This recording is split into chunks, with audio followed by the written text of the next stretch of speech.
Good evening, Bread of Life Church family and Zoom family. We come before you today studying our second chapter in the book authored by Dr. Craig Oliver called Resilient, Building a Bridge to Strength, Wisdom, and Hope.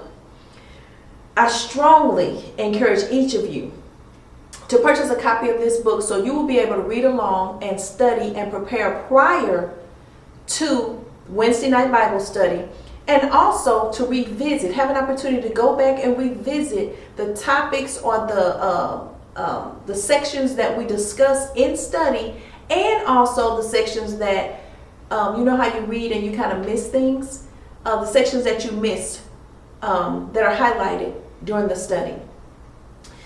Last week, Dr. Hare introduced the first chapter in the bridge that we're building to become resilient. And she talked about, her topic was realistic about everything.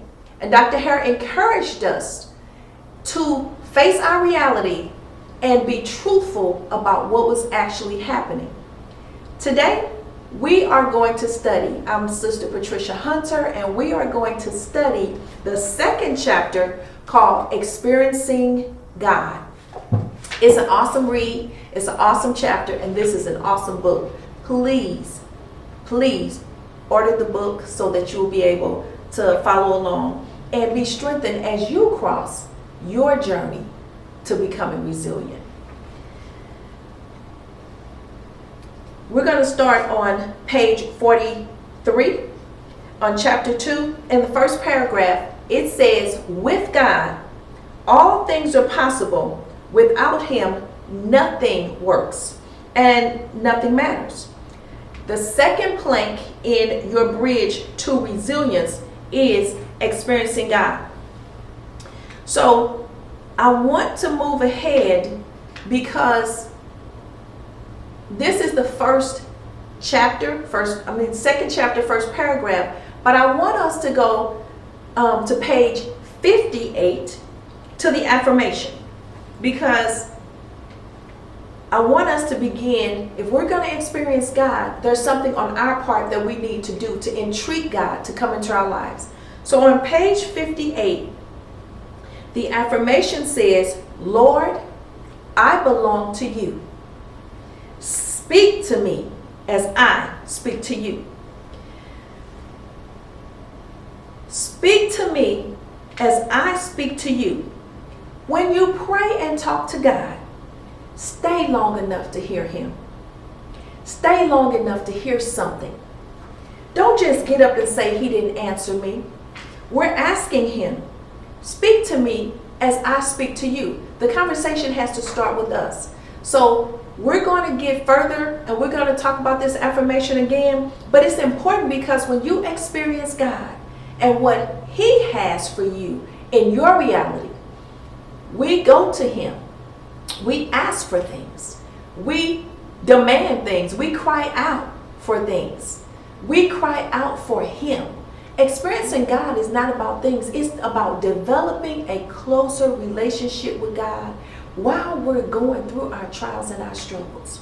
We are experiencing God in the midst of whatever that situation is. When we are in our prayer closet, have a conversation. That's how we experience God. Dr. Oliver gives us an example about two women who battle cancer. He moves on page 43 to 45. And both of them had different results. One resulted in the lady not surviving the cancer because she became angry at God. She didn't remember what God had promised. The other lady was an older lady who also had been battling God, but she thought, and she experienced God differently. Philippians 1:21 through 23 on page 45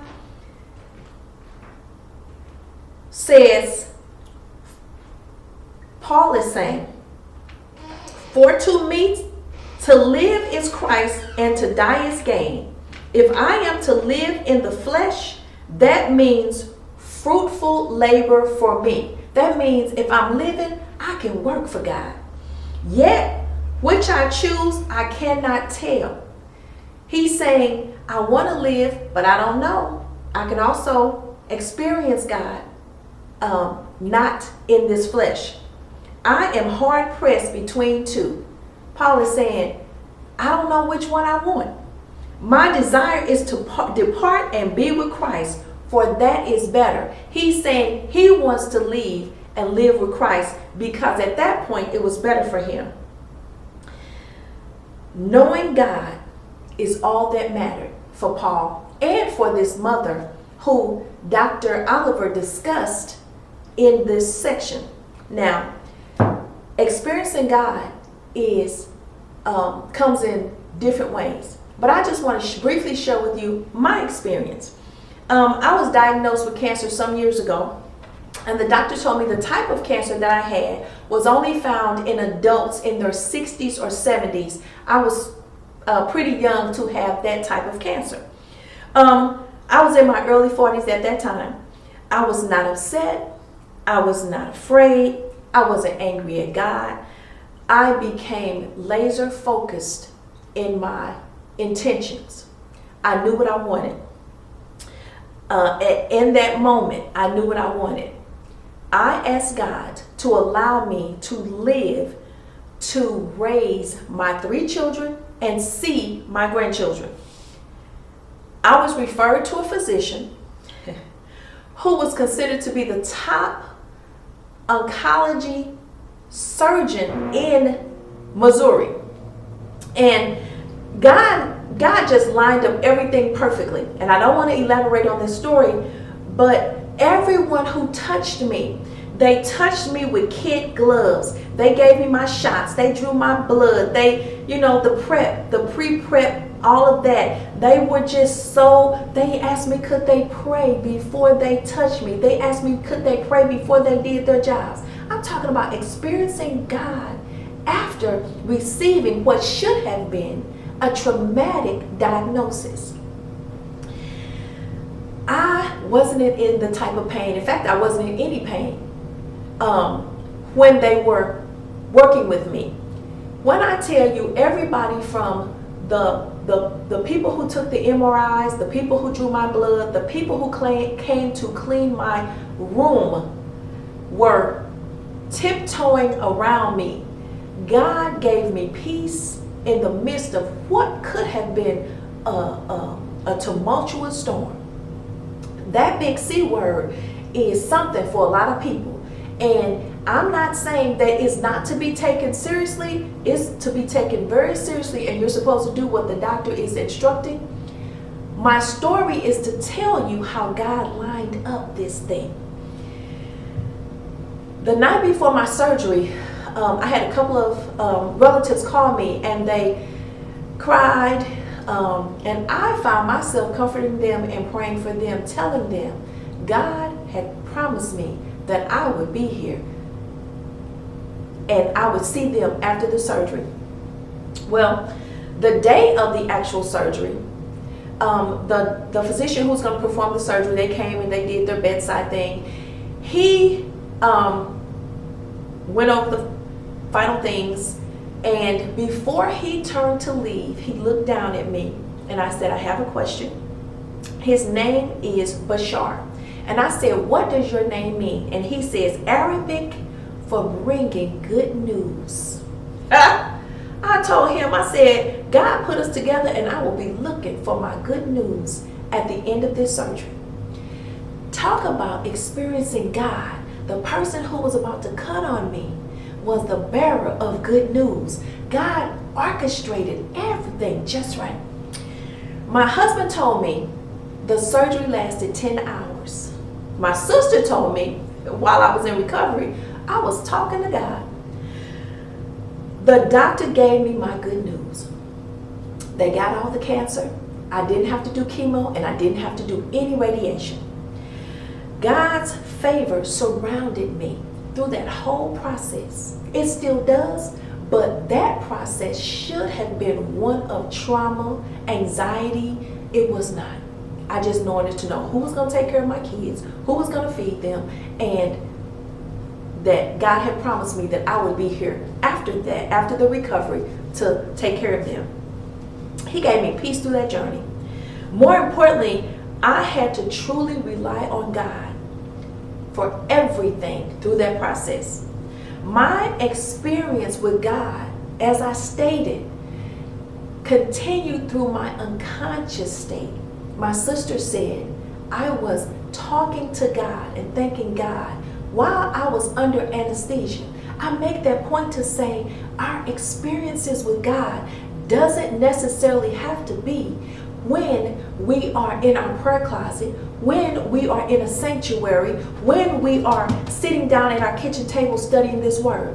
Whatever state God has, whatever our hearts connect, wherever our spirits connect, God is there with us and is faithful to communicate with us, whatever that looks like in our conscious and unconscious states. That's something to shout about. Our God is awesome. When we experience God, my point is, it may not be conventional. It can be in an unconventional way. In the hospital room, in a jail cell, at work, through spoken word. Someone may give you a word that you least expect. God orchestrates everything well. Let me say that again. God orchestrates everything in our lives well. When we ask God to speak, don't judge who he sends. Don't judge who he asks to help. And don't judge who he aligns us with to get us through our situation. He is the orchestrator of this. And so when we go through, when we experience God, there are steps that we have to take. On page 45, it talks about the pit stops on the road to resilience. Dr. Oliver uses Jacob as an example. And Jacob cheated his brother Esau out of his inheritance. He lied and acted unwise in some areas. But he saw God. Now, I'm saying that to say, all of our situations might not be a health crisis. We may do things, but God still comes to us. The first thing Jacob did was he saw God in his sleep. And he wrestled with God. Some interpret an angel, but he wrestled with God. And the second step that we have to do after seeing God is submit. Jacob submitted because he was wounded. Jacob was overcoming. I guess he was overcoming in the struggle. And he was wounded. His hip socket was wounded, which caused him to have a permanent limp.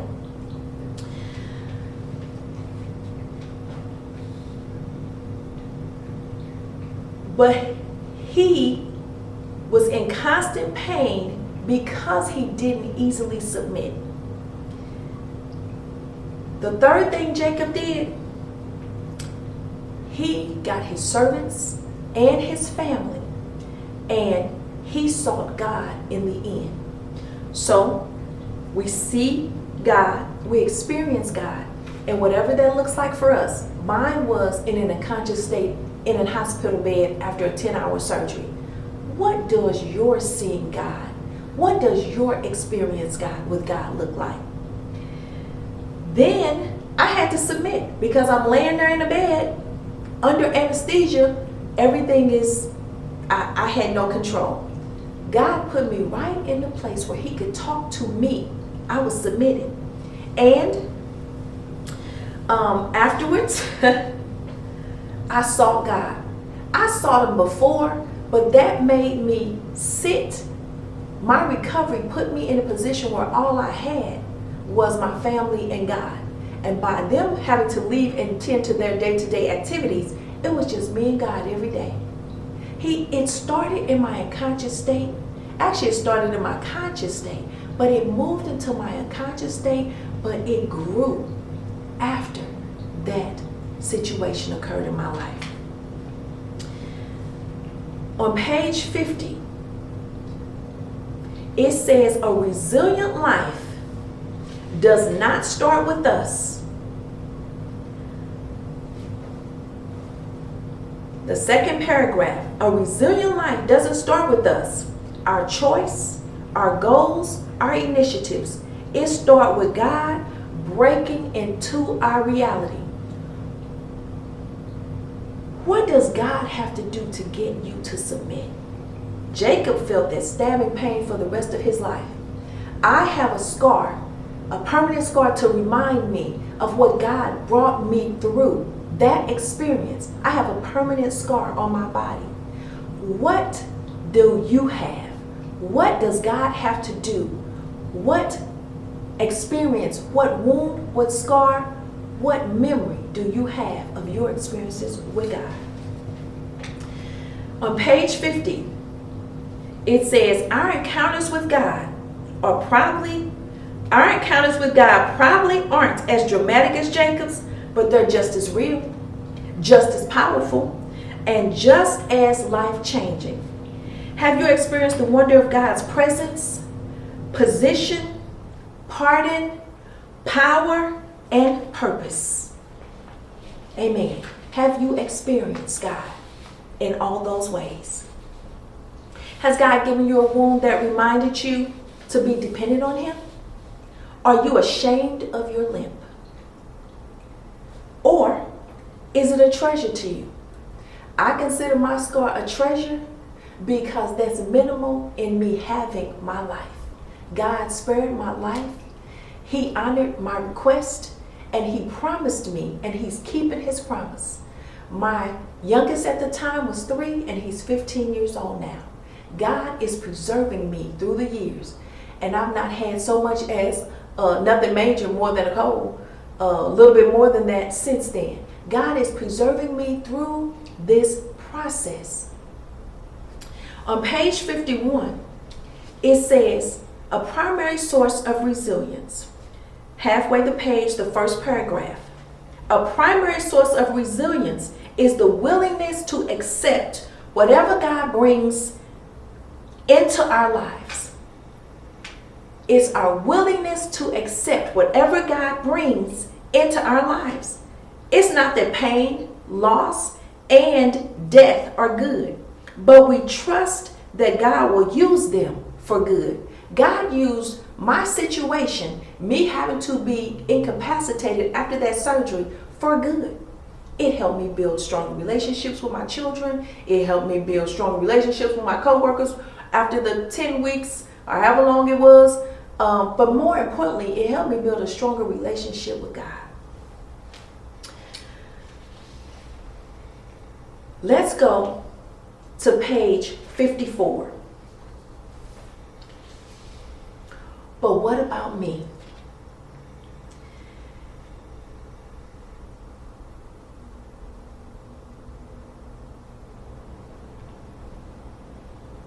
What about me, God? What about me? Dr. Oliver says, as I've interacted with people over the years, I've made some observations about how they relate to God. The common themes are study of the Word. We have to open this Bible. Being open to the Spirit of God. That means we have to commune with God. And a willingness to obey the directives of God. After we ask or after we speak, we have to be willing to do what He instructs us to do. But I've noticed 4 distinct ways they connect with Him. So we're going to talk about, he's describing people and how we connect with God. And the first way is through sensors. He says some people seem to have a sixth sense in their relationship with God. It's like they're hearing a radio frequency that's beyond most of us. This may be the spiritual gift of discernment, or it could be just the way God has wired them. So some people are sensors. And as I'm going through these, think about which one you are.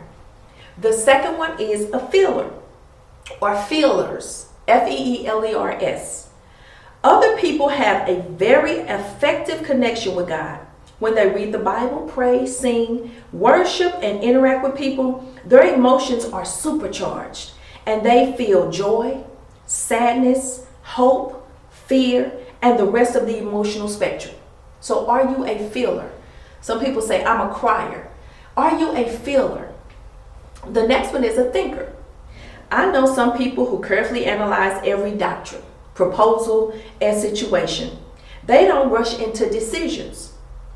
Instead, they ask plenty of questions. And if the answers aren't satisfying, they ask even more.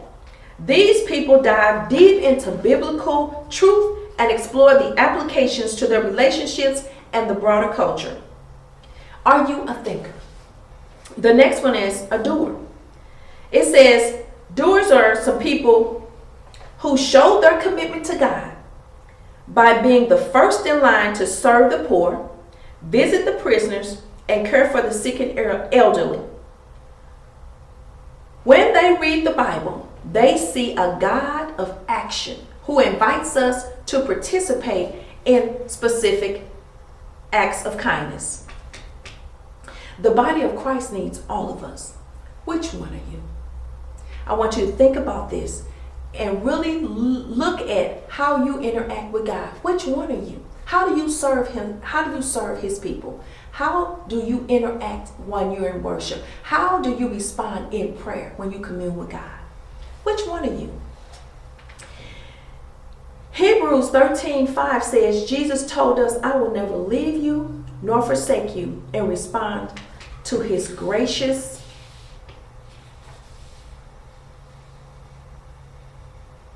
promise.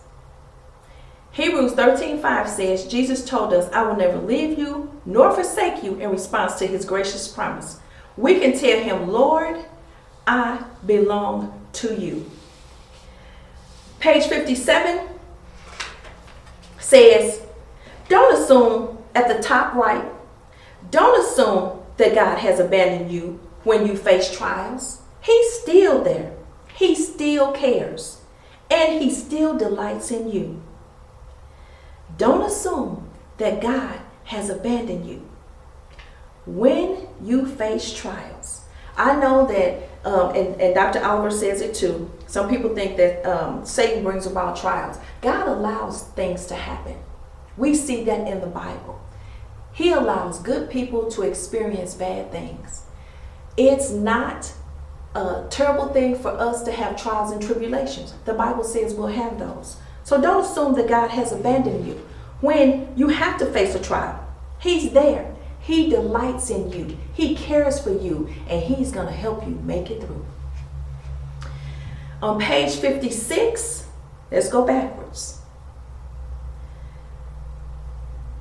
I ask you to intentionally experience God by doing the following things. Now, Dr. Oliver says, in the fourth paragraph, the spiritual disciplines of prayer, Bible study, generosity, meditation, and service are tools to focus our hearts on God. And we participate in them. We need to make sure we're pointed in the right direction. He says, let me offer this recommendation for next week, and I want to do the same. I want you to apply this in your study next week. When you begin to pray, say, Lord, I belong to you. Speak to me as I speak to you. When you read the Bible, say, Lord, I belong to you. Open my eyes to behold the wonders of your word. When you give, say, Lord, I belong to you. Everything I have is yours. Thank you for the opportunity to share out of the abundance of your gifts to me. When you serve others, say, Lord, I belong to you. Use me to touch a life, meet a need, and share your love. I'm asking that you intentionally pray this next week, which means you have to intentionally get in your word, study, serve, give, and do. That's how you're going to apply experiencing God. And during these things, you're going to have a testimony of how God comes through for you, how you heard God speak. Now, it might not be an audible voice. It may be a prompting. It may be you turn to this word and you get the answer that you've been seeking from God. You're experiencing God. It comes in many aspects. This week, again, I encourage you, before you pray, before you study, before you encounter trials, say, Lord, the affirmation, Lord, I belong to you. Speak to me as I speak to you. Bread of Life, I want to thank you, and let's discuss.